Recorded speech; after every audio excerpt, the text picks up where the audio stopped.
memerlukan bahan Bible study.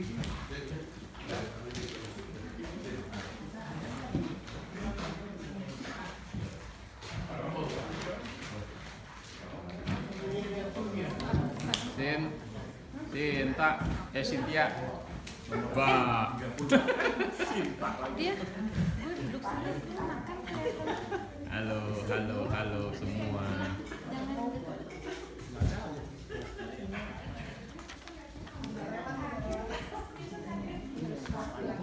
Jangan gitu. Aktor penting nih. Mau nggak mau? Ini aktor penting.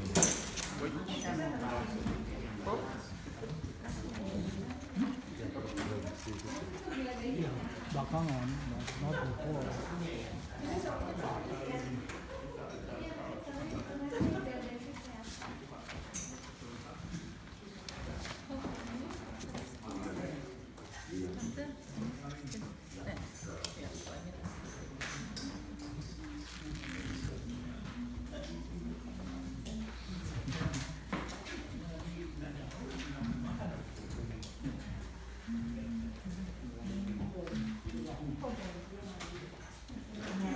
Oke, mari kita membuka kitab Bilangan pasal 16. Please turn your Bible to the book of Numbers chapter 16. Bilangan pasal 16, the book of Numbers chapter 16.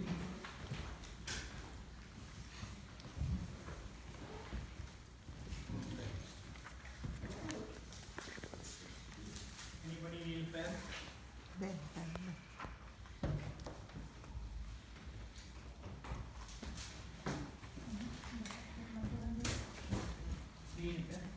Oke, Bilangan pasal 16, kita membaca ayat 8 hingga ayat 11.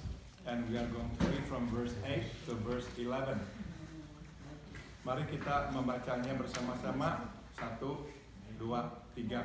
Lalu berkatalah Musa kepada Korah, cobalah dengar, hai orang-orang Lewi, belum cukupkah bagimu bahwa kamu dipisahkan oleh Allah Israel dari umat Israel dan diperbolehkan mendekat kepadanya, supaya kamu melakukan pekerjaan pada kemah suci Tuhan dan bertugas bagi umat itu untuk melayani mereka, dan bahwa engkau diperbolehkan mendekat bersama-sama dengan semua saudaramu Bani Lewi, dan sekarang mau pula kamu menuntut pangkat imaman lagi. Sebab Itu engkau ini dengan segenap hatimu kamu bersepakat melawan Tuhan, karena siapakah Harun sehingga kamu bersungut-sungut kepadanya. Mari kita berdoa, let us pray. Kami sudah membaca firman-Mu ya Tuhan, sekarang kami memohon penjelasan-Mu. We have read your word, dear Lord, now we pray, please explain this to us. Dalam nama Tuhan Yesus kami berdoa, in the name of Jesus we pray, amen. Halaman 30 di selebaran yang ada di tangan saudara, page 30, can you hand out?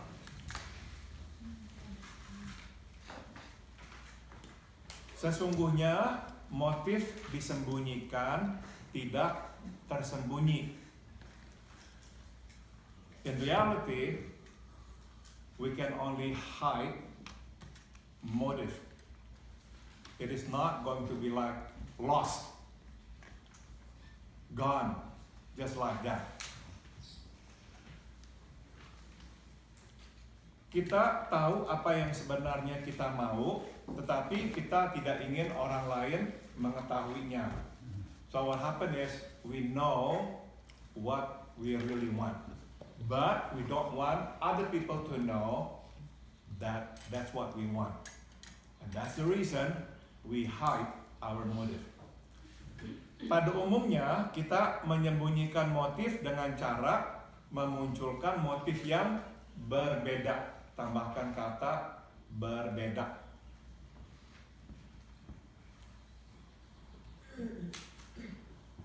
Dan meresmikannya sebagai motif kita. So in general, what we do is we hide our motive by bringing up a different motive. And we officiate that as our real motive. Well, in fact, it is not. Tampaknya itulah yang dilakukan oleh Korah. And that's what happened here. And that's what Korah did. Ia memunculkan motif berbeda. Bahwa Tuhan memilihnya dan 250 pemimpin rohani dan komunitas Israel sebab mereka kudus. Mereka berjalan di jalan Tuhan. Tambahkan kata Tuhan. So that's what Korah did. Yeah, he brought up a different motive. He claimed God had chosen him and the 250 spiritual and community leaders of Israel because they were holy. Om Andi.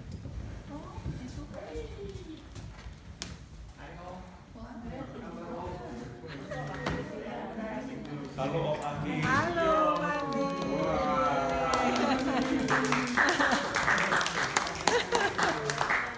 Di sini dulu deh Bang, kali ini. Oh situ. Dia mau ngadep ke ini. Iya, dekat sini aja. Oh, ke sini. Duduk situ. Ini juga boleh nih biar. Semua banyak yang mau. Di mana aja duduk boleh. Yang gampang aja. Bingung.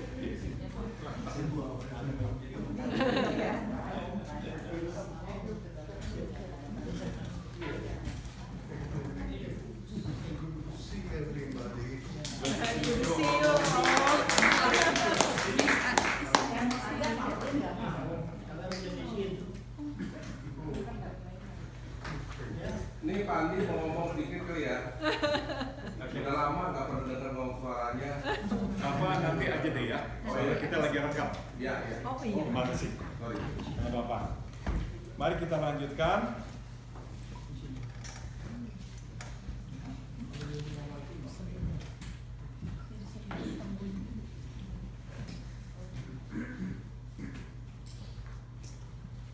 Oke.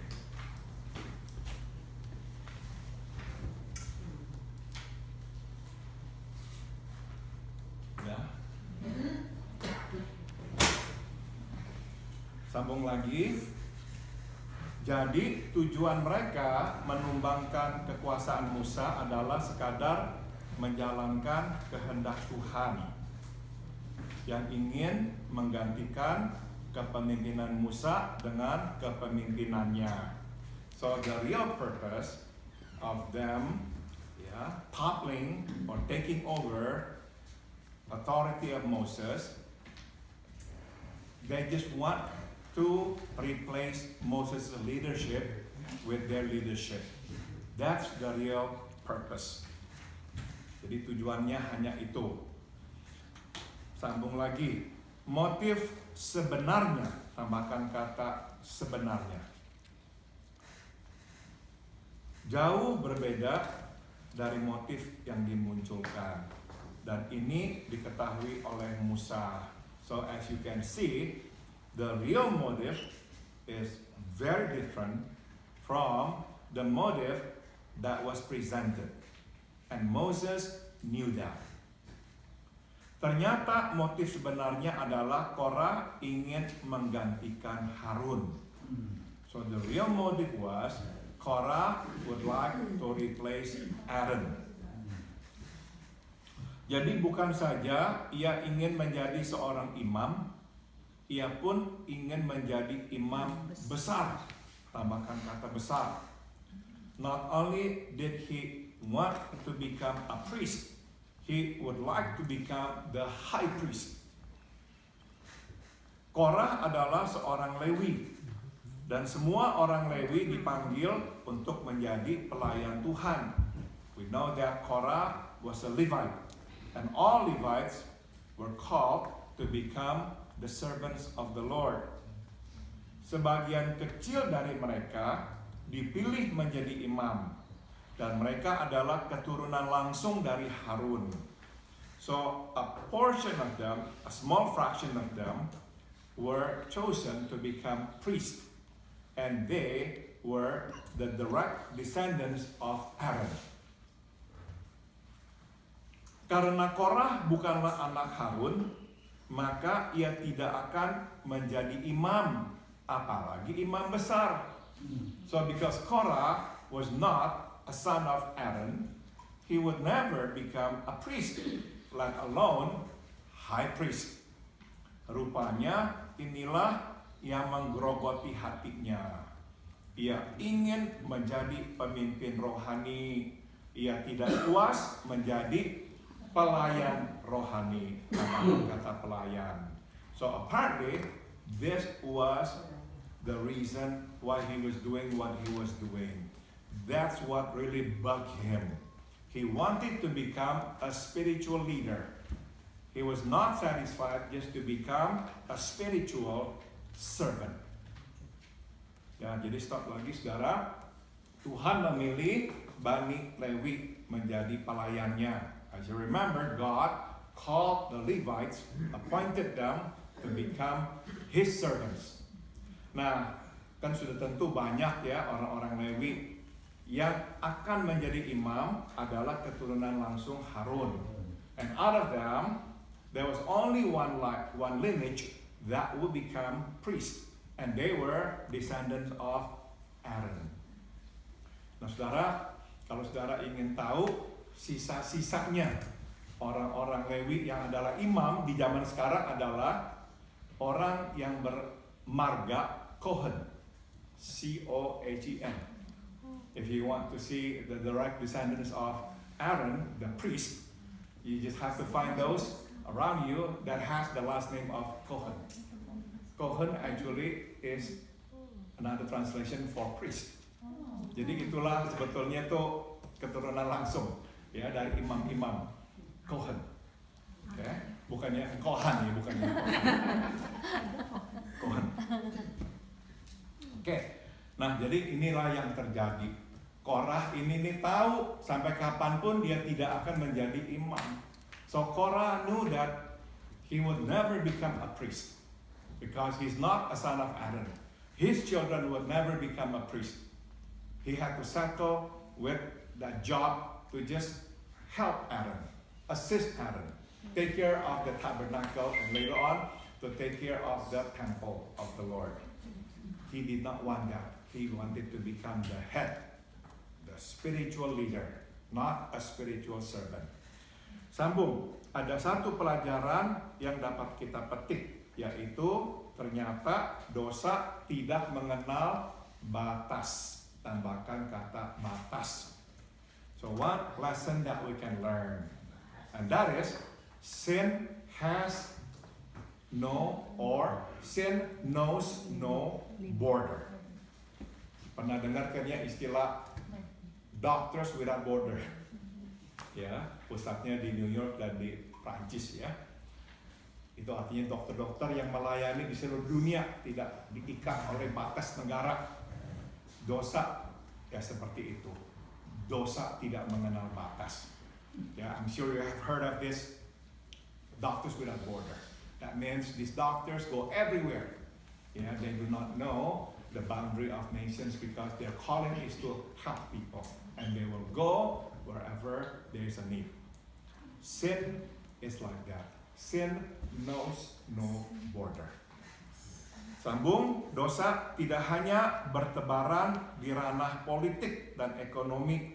Dosa juga berjamuran di ranah pelayanan.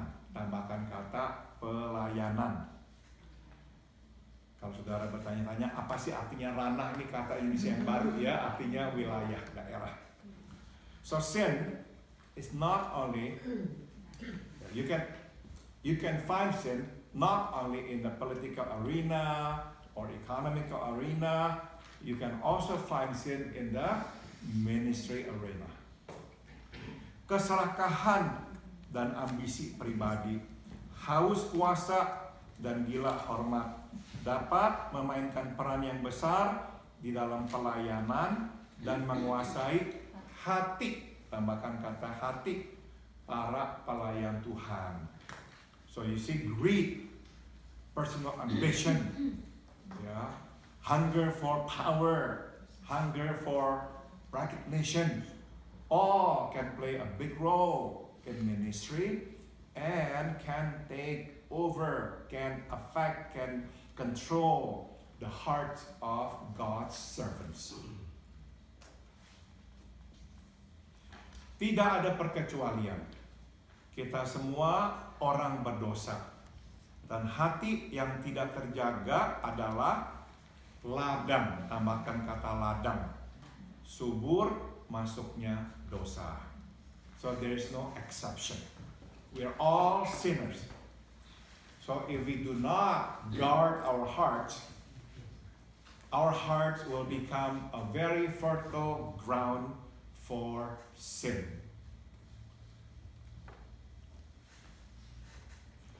Korah tidak mempunyai hati rohani. Ya, Korah had no spiritual heart, no godly heart. Ia hanya mempunyai hati duniawi. He only had the worldly heart. Ia ingin menjadi seorang pemimpin. Kebetulan wilayah kepemimpinannya adalah pelayanan rohani. Tambahkan kata rohani. Ya, he wanted to become a leader.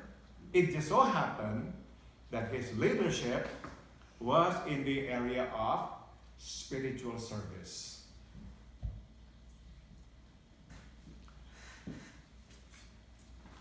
So Korah only wanted to become a leader. And it so happened that the area of his leadership was ministry. Singkat kata, Korah ingin kuasa. Ia ingin menjadi seorang yang berkuasa, dihormati dan dituruti. Simply put, Korah wanted power. He wanted to be a man of power, to be a man that was well respected and followed or obeyed. Ia lupa satu hal penting, Tuhan. Tambahkan kata Tuhan. He forgot one important thing, God. Sambung, walau ia memakai nama Tuhan, ia lupa Tuhan. Even though he used the name of God, he forgot God.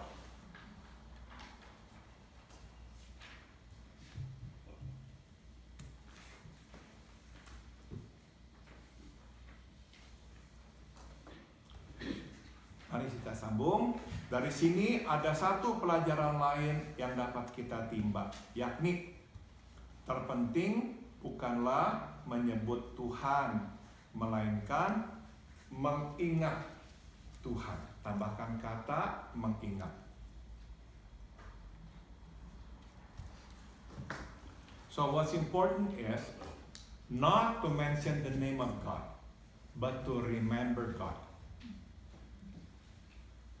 Di dalam setiap keputusan yang kita ambil dan di dalam menghadapi semua situasi, terutama di dalam situasi di mana kita mempunyai kepentingan pribadi.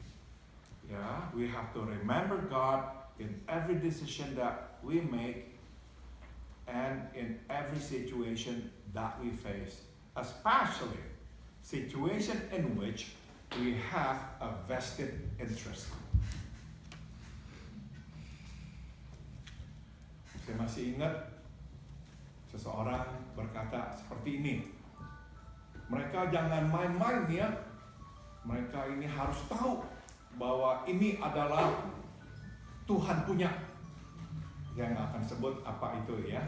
Tapi ini adalah tempat pelayanan. I remember talking to somebody and that somebody said this. They have to know that this is God's. Yeah, whatever it was that person was doing, it belongs to God, so they cannot mess around. Masalahnya adalah orang itu kehilangan integritasnya di dalam pelayanan. But what happened was that person lost the integrity in ministry. Tapi dia mau mempertahankan posisinya mati-matian, tidak mau digantikan, maka dia mengatasnamakan Tuhan. Dia sebut-sebut nama Tuhan. Ini milik Tuhan. Jadi tidak ada orang yang boleh mengambilnya. Ya, because she knew that she was actually at the brink of losing it, so she used the name of God. This was God's. Ya, people cannot take it away from me. Bahaya sekali ya. Kita harus benar-benar memeriksa hati kita. Jangan sampai kita mengatasnamakan keinginan kita, ambisi kita atas nama Tuhan. Ya, so we must guard our hearts. We should never take something for us and then use the name of God as if it is for God. Sambung lagi. Kita mesti mengingat Tuhan dalam pengertian, kita mesti memastikan bahwa apapun itu yang kita hadapi itu tidak bertentangan dengan kehendak. Tambahkan kata kehendak moral Tuhan. We must remember God in a sense. We must make sure whatever it is that we are facing, it is not opposed to or against the moral will of God. Bila kita tahu itu melanggar kehendaknya, ingatlah Tuhan, jangan lakukan. So if we know that it is against His will, remember God and don't do it. Jika kita tahu bahwa tindakan kita tidak memuliakan atau menyenangkan hati Tuhan, ingatlah Tuhan dan jangan lakukan. If we know that our action will not bring glory to God, will not be pleasing to God, remember Him and don't do it. Sebaliknya, manakala kita tahu bahwa keputusan ini akan memuliakan dan menyenangkan hati Tuhan, ingatlah Tuhan dan lakukanlah. On the contrary, if we know that this decision would bring glory to God, would please God, remember God and do it. Jadi ingatlah Tuhan dalam hidup. Ya, so remember God in our life. Terakhir, lastly, mohon perhatikan kata terakhir yang Musa sampaikan kepada Korah. Karena siapakah Harun sehingga kamu bersungut-sungut kepadanya? Please pay attention to the words that Moses said to Korah. Who is Aaron that you grumble against him? Harun bukanlah orang jahat. Ia seorang baik yang kadang lemah dan tidak berani bersikap tegas. Tambahkan kata tegas. Aaron was not an evil man. He was a good man. But at times, he was weak. He was not a strong leader. At times, he dare not take to be firm, to be clear. Harun tidak pernah menginjak atau merugikan Korah atau siapapun. Aaron had never stepped on Korah. He never took anything from Korah or from anybody else. Tidak ada alasan bagi Korah untuk bersungut-sungut kepadanya. So there was no reason for Korah to grumble against Aaron. Masalahnya adalah Harun tidak berhati jahat, tetapi Korah berhati jahat. You see, the problem was Aaron had no evil heart, but Korah had evil heart. Dan hati yang jahat selalu siap sedia menyerang atau menjahati orang. And an evil heart was always ready to attack or to do evil to somebody else.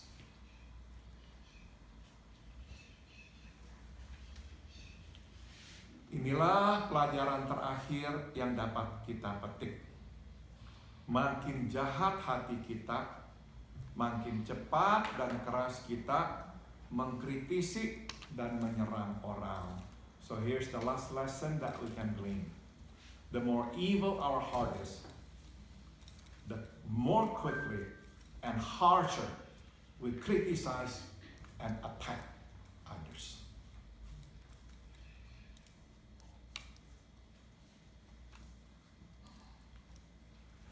Sebab hati yang jahat selalu memproyeksikan kejahatan sendiri pada orang. Seakan-akan orang lainlah yang jahat. Tambahkan kata jahat. You see, evil heart always project its own evil onto somebody else. As if somebody else was the one who was evil.